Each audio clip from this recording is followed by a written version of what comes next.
अगर जिंदगी में कुछ करना चाहते हो ना तो इस वीडियो को पूरी लास्ट तक देखना। कभी अगर बनना तो बाज बनना, लेकिन तोता कभी मत बनना। तोता बोलता तो बहुत है लेकिन ज्यादा ऊंचाई तक उड़ नहीं सकता। बाज बोलता तो बहुत कम है लेकिन सबसे ऊंचाई पर उड़ता है और बाकी पंछियों का राजा होता है एक बाज। आज मैं आपको 5 ऐसे पॉइंट बताऊंगा जो कि हर इंसान को बाज से सीखना चाहिए और लाइफ की बहुत बड़ी लर्निंग है इन 5 पॉइंट में। पहला पॉइंट, बाज की तरह अकेले चलना सीखो। बाज अकेले उड़ता है और बाकी पंछियों के मुकाबले सबसे ऊंचाई पर उड़ता है। बाज अकेले उड़ेगा लेकिन कभी भी छोटी चिड़िया और छोटी पंछियों के साथ नहीं उड़ेगा। बाज हमेशा या तो बाज के साथ उड़ता है या फिर अकेले उड़ता है। इससे हमें ये सीख मिलती है कि छोटी सोच वाले इंसान से हमें दूर रहना चाहिए, क्योंकि यही वह समय है जब खुद को चाहने का असली मौका मिलता है। दूसरा, बाज की तरह अपने लक्ष्य पर ध्यान दो। बाज का विजन बहुत ज्यादा क्लियर होता है और बहुत ज्यादा स्ट्रॉन्ग होता है। बाज अपने शिकार को 5 किलोमीटर दूर से ही देख लेता है और जब एक बार उसे अपना लक्ष्य दिख जाए तो फिर उसके बाद रास्ते में चाहे कितनी भी मुश्किलें क्यों ना आए, वो अपना लक्ष्य हासिल करके ही दम लेता है। इससे भी एक बहुत बड़ी सीख मिलती है कि अपना विजन क्लियर रखो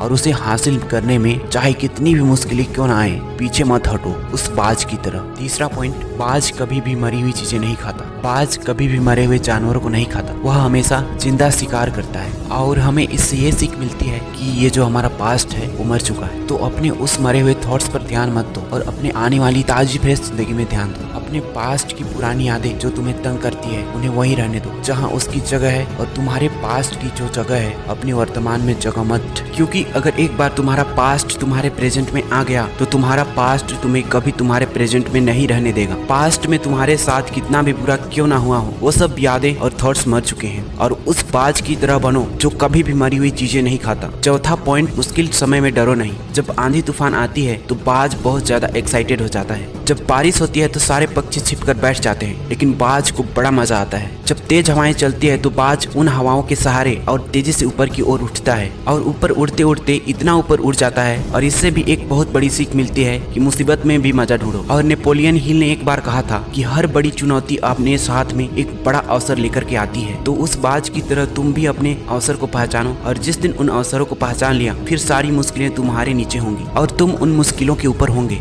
आखिरी और लास्ट पॉइंट, कंफर्ट जोन से बाहर निकलो। बाज अपने घोंसलों से सॉफ्ट घास को हमेशा निकाल देता है ताकि बाज का जो बच्चा होता है वो उसमें कंफर्टेबल ना हो सके, क्योंकि अगर वो घोंसले में कंफर्टेबल हो गया तो वो वहीं रहना चाहेगा, लेकिन बाज ऐसा कभी होने नहीं। बाज एक पक्षी है और उसे भी एक बात पता है कि कंफर्ट जोन में कभी ग्रोथ नहीं होता, लेकिन हम तो इंसान है ना। इंसान होने के बावजूद कई सारे लोग इस बात को समझते ही नहीं है। आप जितना ज्यादा कंफर्ट जोन में रहोगे आपकी लाइफ आने वाले टाइम में उतनी ही अनकंफर्टेबल हो जाएगी। तो उम्मीद करता हूँ कि आपको ये 5 पॉइंट अच्छी लगी होगी और आप इसे अपने जीवन में उतार कर जिंदगी को बेहतर से बेहतर बना सकते हो। तो चलो आज के लिए बस इतना ही, मिलते हैं किसी धमाकेदार वीडियो के साथ।